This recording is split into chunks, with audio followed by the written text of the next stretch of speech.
অবশেষে জামিনে মুক্ত পার্থ চট্টোপাধ্যায়। ৩ বছর ৩ মাস পর প্রাক্তন শিক্ষামন্ত্রীর জেল মুক্তি। নিয়োগ দুর্নীতি মামলায় ৮ জন সাক্ষীর বয়ান রেকর্ডের পর পার্থ চট্টোপাধ্যায়ের জেল মুক্তি হলো। জেল হেফাজতে থাকলেও RN টেগর হাসপাতালে ভর্তি ছিলেন তিনি, চিকিৎসাধীন ছিলেন সেখানে। জামিন পেতেই হাসপাতাল থেকে মুক্তি পার্থ চট্টোপাধ্যায়ের। CBI বিশেষ আদালতে বেল বন্ড জমা দেওয়ার পর জেল মুক্তি, এবং তারপর যখন হাসপাতাল থেকে বেরোচ্ছেন পার্থ চট্টোপাধ্যায়ের, তার চোখে জল। পার্থ চট্টোপাধ্যায়কে ঘিরে উচ্ছ্বাস দেখা যায় অনুগামীদের মধ্যে।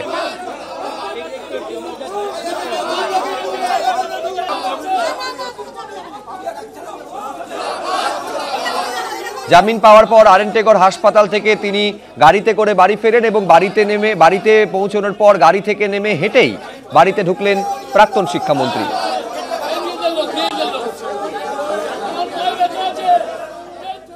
এই 11 ঘন্টা লালকেল্লার কাছে যখন বিস্ফোরণের ঘটনা ঘটছে, তার আগে প্রায় 11 ঘন্টা এই উমর উন নবী কোথায় ছিল, এই গাড়িটা কোথায় ছিল, হান্ডে i20 গাড়িটা।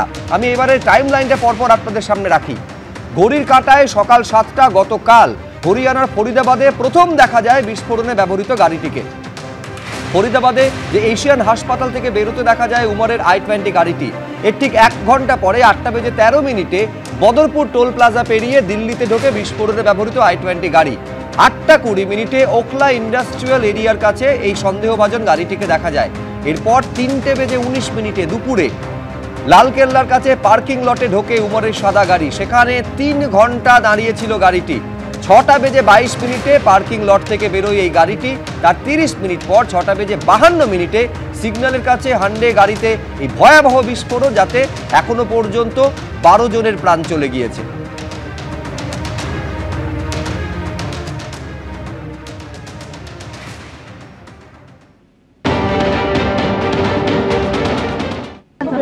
अभी कोतवाली थाने के अंदर FIR दर्ज कर ली गई है। उसके अंदर UPA एक्सप्लोजिव्स एक्ट भारतीय न्याय संहिता की धाराओं के तहत मुकदमा दर्ज किया गया है। सीन ऑफ क्राइम देख रहे हैं। सीन ऑफ क्राइम के ऊपर फॉरेंसिक साइंस की FSL की टीम भी है।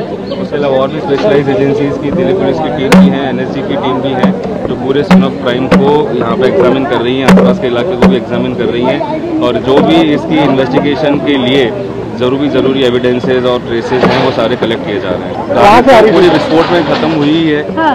और उसके अंदर अभी और जो भी उसके साथ लिंक्ड फैक्ट्स आएंगे, अभी वही मैं कह रहा हूँ, it is too premature to comment upon anything. गाड़ी के अंदर ड्राइवर की बॉडी मिली है?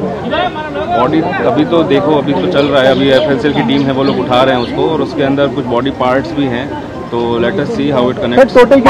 पार्किंग में गाड़ी करीब 3 घंटे भी खड़ी रही है। देखते हैं, अभी हम लोग पूरा सीक्वेंस ऑफ इवेंट्स भी बना रहे हैं। এই যে দিল্লিতে বিস্ফোরণের ঘটনা ঘটেছে, এই উমর উন নবী সেই টেরর মডিউলের মাস্টারমাইন্ড। জঙ্গিদের হয়ে পোস্টার লাগানোর মামলার তদন্তে সন্ত্রাসবাদী চিকিৎসকের হদিশ। জঙ্গিদের পোস্টার মামলার তদন্তে প্রথম সামনে আসে চিকিৎসক মুজাম্মিলের নাম। 30শে অক্টোবর মুজাম্মিলকে আটক করে পুলিশ। তারপর আসে ফরিদাবাদ মডিউল। ডাক্তারি করতে গিয়ে অনন্তনাগে গিয়েছিল আদিল, এবং সেখানেই লকারে রাখে AK-47। আর তারপর ফরিদাবাদ সাহারানপুরে আসে উমর, আদিল, মুজাম্মিল, ইরফান। ফরিদাবাদে একসঙ্গে কাজ করতেন এই 4 জন চিকিৎসক। যে ঘরে থাকতেন মুজাম্মিল, উমর, সেখানেই মিলেছে প্রচুর বিস্ফোরক। ফতেপুর দাগা গ্রামে আরেকটি ভাড়া বাড়িতে অ্যামোনিয়াম নাইট্রেট পাওয়া গিয়েছে। ফরিদাবাদের টেরর মডিউলের পর্দাফাঁস, আরও 6 জনকে আটক করা হয়েছে। আল ফালাহ বিশ্ববিদ্যালয়ের ফ্যাকাল্টিকে জিজ্ঞাসাবাদ করা হচ্ছে। লখনৌয়ে আরেক চিকিৎসক শাহিনের বাড়িতে পুলিশের তল্লাশি।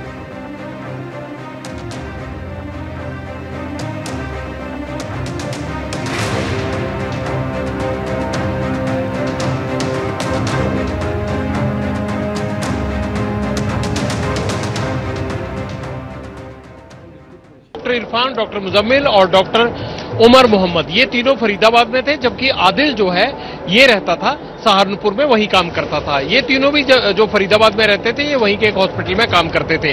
2021 में ये कहानी शुरू हुई थी। रोमाना 2021 में पढ़ते हुए ये सीनियर जूनियर थे। इन्होंने तंजीम बनाने का फैसला किया। फिर रेजिडेंसी करने के लिए जब ये अनंतनाग में आए, तब इन्होंने AK-47 प्रोक्योर की। 2024 में जब ये फरीदाबाद और सहारनपुर आ गए, तो यहां आकर बम बनाने लगे, और इनकी प्लानिंग बड़ी थी। लेकिन ये खुलासा कैसे हो गया, पुलिस को पता कैसे लग गया?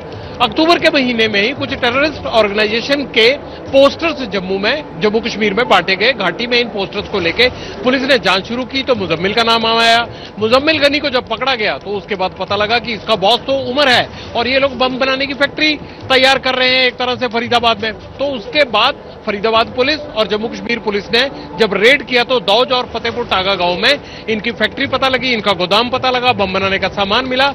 उसके बाद उमर वहां से दौड़ आया, उमर मिसिंग हो गया। वहां से उमर भागकर दिल्ली आया, गाड़ी में आ गया। मुझे लगता है कि जो बम इन्होंने वहां बनाया था वो विस्फोटक अपने साथ लेकर आया और 3 घंटे यहां पर, जहां मैं खड़ा हूं इसके बगल में ही यहां सुनहरी मस्जिद है, इसकी पार्किंग में उसकी गाड़ी खड़ी रही। उसके बाद उसका क्या प्लान था ये पता नहीं चल पाया। वो किसके टच में था, फोन यूज भी कर रहा था या नहीं यूज कर रहा था, या फोन जो इस्तेमाल कर रहा था उसने फेंक तो नहीं दिया था डंप डाटा के जरिए। ये सब पता लगाने की पुलिस कोशिश कर रही है, लेकिन कुल मिला के फैक्ट्स सामने आ गए हैं कि कैसे आतंक के डॉक्टरों की ये फैक्ट्री का किस्सा जो है वो 2021 के बाद शुरू हुआ था कश्मीर वैली में। और ये डॉक्टर जब यहां फरीदाबाद और सहारनपुर आ गए तो उन्होंने उसे अंजाम देने की ओर बढ़ाया और इसी के चलते ये पूरा ऑपरेशन हुआ। एक्चुअल फैक्ट्स ये हैं, उमर मोहम्मद पकड़े जाने के डर से भागा और फिर यहां पर विस्फोट हो गया। एक कड़ी अभी नहीं सुलझी है कि उसने अपने आप को उड़ाया या गलती से ये विस्फोट हो गया, क्योंकि अभी तक की जांच में कहीं भी ये बात सामने नहीं आई है कि इनको बम बनाकर फलानी जगह पर उसको जाकर एग्जीक्यूट करना था। इनका इस चीज को, इस जगह को, इस आदमी को उड़ाने का प्लान था। इस तरह की बात अभी पुलिस और जांच एजेंसियों के सामने नहीं आई है, इसलिए माना यह जा रहा है कि ये फिदाइन के तौर पर अपने को तैयार कर रहा था। तो क्या ये फिदाइन बन गया था या इससे एक्सीडेंटली इस तरह की घटना हो गई कि मेरी सारी 4 साल के जो भी मैंने साजिश रची थी वो बेनकाब हो गई, मेरे साथी पकड़े गए, सब कुछ पुलिस ने कर दिया, उसके बाद इसने अपने आप को उड़ा लिया, या एक्सीडेंटली इससे ये हो गया लाल किला के सामने। इस बात को लेकर अभी पेच है। बाकी पीछे की कहानी सारी पुलिस के सामने, जांच एजेंसियों के सामने क्लियर है। और मुझे ये लगता है कि गृह मंत्रालय को भी आज ये साफ साफ कर दिया गया होगा कि कैसे इस मामले की शुरुआत हुई और कैसे उमर मोहम्मद तक पहुंचने के लिए जो है कोशिश कर रही थी पुलिस और इस दौरान ये धमाका हो गया। ये सारी चीजें विस्तार से बताई गई हैं और इसमें आगे क्या कोई इस प्लानिंग का और लोग हिस्सा हैं, कोई और लोग वांटेड हैं, किन लोगों के साथ, तारिक जैसे जिसने गाड़ी दी थी वो अभी तक मिसिंग है। क्यों मिसिंग है, डर के मारे मिसिंग है या वो भी इस साजिश में कहीं आगे की कड़ी है? इन तमाम चीजों को लेकर जो है वो अलग अलग पुलिस और जांच एजेंसियां काम कर रही है।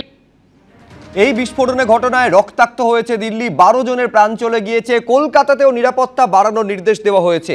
ওসি, এসি, ডিসিদের নিয়ে লালবাজারে সিপির ভার্চুয়াল বৈঠক। প্রয়োজনে হঠাৎ নাকা চেকিং এর নির্দেশ দিয়েছেন পুলিশ কমিশনার। আপনারা জানেন যে 14 তারিখ থেকে ভারত এবং দক্ষিণ আফ্রিকার টেস্ট ম্যাচ শুরু হতে চলেছে, যার জন্য ভারত এবং দক্ষিণ আফ্রিকার টিম কলকাতায় রয়েছে। বাড়তি নজরদারি নির্দেশ দিয়েছে, সেই কারণে পুলিশ সূত্র মারফত এই খবর জানা যাচ্ছে। যা যা করণীয় আছে পুলিশ নিশ্চয়ই ওটা করছে। গতকালও আমরা একটা মিটিং করলাম, আজকে আবার একটা মিটিং হয়েছে, তো ডিটেইল ইনস্ট্রাকশনস ওই নিয়ে বলা হয়েছে, so that security is not compromised at any point of place. ওটা প্লেয়ার্স অ্যান্ড টিম ম্যানেজমেন্ট সবার অ্যান্ড ইনক্লুডিং দ্য যত ভেন্যু আছে যথেষ্ট সিকিউরিটি অ্যারেঞ্জমেন্ট করা আছে। আমরা আশা রাখছি ওটা নিয়ে কোনো ইস্যু হবে না। সব জায়গায় যথেষ্ট অ্যাকশন নেওয়া হয়েছে যাতে কোনো রকম কম্প্রোমাইজ সিকিউরিটিতে না হয়। So adequate action has been taken.